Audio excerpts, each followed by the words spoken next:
Cold doesn't kill loudly. It whispers. It drains strength, steals focus, and, well, shuts bodies down while weapons stay silent. During World War II and into the Cold War, soldiers learned this the hard way. Blankets froze stiff. Wool soaked through. Fires gave away positions. And yet there was one humble piece of gear that quietly kept men alive when everything else failed. Not a gun, not a ration, a sleeping mat. This is one of those survival stories that never gets the spotlight. No medals, no parades, but without it, entire units would have collapsed before the enemy even fired a shot. Let's get straight into it. Why cold was a deadlier enemy than bullets? By World War II, every major army understood a brutal truth. You don't need to be shot to become a casualty. Cold alone could remove soldiers from the fight. Hypothermia, trench foot, frostbite, exhaustion. These weren't rare. They were constant. Most people think blankets were the solution. Thick wool, heavy layers. The problem was the ground. Cold doesn't just come from the air. It rises from below. Earth, snow, frozen concrete, metal floors of vehicles. Lie down on any of that and your body heat gets sucked out like water through a drain. A blanket on top does nothing if the ground beneath you is stealing heat faster than your body can replace it. Soldiers learned this fast, usually after one miserable, dangerous night. The ground was the real killer. Heat loss happens in 4 ways, but conduction is the silent assassin. It's a direct contact, body to ground. In winter conditions, the ground is often colder than the air. A soldier could be wrapped in layers and still lose heat rapidly if lying directly on frozen earth. During World War II, this became painfully clear in Eastern Europe, the Ardennes and high-altitude positions. Men would wake up stiff, shaking, disoriented. Some didn't wake up at all. Blankets absorbed moisture. Snow melted into wool. Wool froze. Once wet, insulation collapses. Fire was risky. Movement wasted energy. Something had to separate the soldier from the ground itself. That's where the sleeping mat entered the story. Early versions were simple. Rubberized canvas, treated fibre, later closed cell foam. The key wasn't warmth in the traditional sense. It was insulation, trapped air, a dead zone where heat could not easily escape.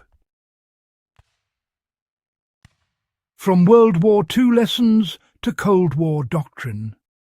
By the time the Cold War took shape, armies had learned their lesson. The sleeping mat became standard issue in cold weather doctrine. Not optional, not extra. Essential. Military planners realized something most civilians still overlook. You can survive cold air for a while. You cannot survive cold ground for long. Cold War forces trained for static positions, observation posts, forward listening stations, long nights without movement. In those conditions, a mat wasn't comfort gear. It was life support. Tests showed dramatic differences. Soldiers resting on insulated mats retained core temperature far longer than those with extra blankets alone. Energy expenditure dropped. Alertness improved. Frost-related injuries decreased. Why blankets failed again and again. Blankets trap heat above you.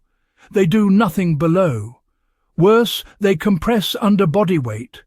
Compressed insulation loses effectiveness.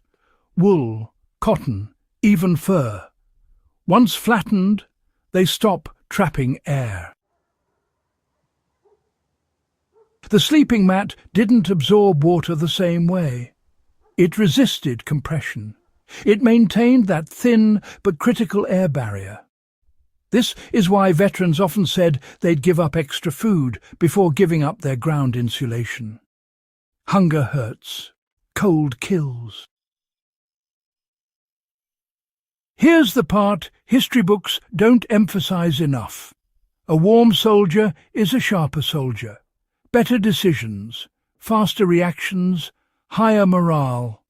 Units equipped with proper ground insulation could stay in position longer, hold ground overnight, conduct early morning operations without half the unit shivering and exhausted. Why this still beats modern prepping myths. Today, people obsess over gadgets, heated blankets, battery-powered gear, high-tech solutions that, well, fail when power runs out. Even now, survival experts repeat what soldiers learned decades ago. A cheap foam mat can outperform a thick blanket in cold conditions. Put insulation under you before piling warmth on top. It's not flashy. It doesn't sell well, but it works. That's why modern militaries still issue sleeping mats. Lighter materials, better designs, same principle. The forgotten hero of survival gear. Well, the Cold War sleeping mat never got a nickname. It never starred in propaganda posters. But you know, it quietly saved lives in forests, mountains and frozen fields across decades of tension. It represents a deeper truth about survival. The simplest solutions often matter most. Understand the environment, respect physics, and really don't fight cold the wrong way. Blankets make you feel warm. Mats keep you alive. And that lesson was paid for in blood, frostbite, and frozen nights most of us will never experience. This is the kind of history we dig into on the last global war fronts.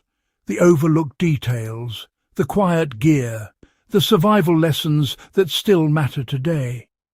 If this opened your eyes, subscribe to the channel. Share this with someone who thinks survival is all about weapons and tech. And, hey, stay with us as we uncover more forgotten truths from World War II and beyond.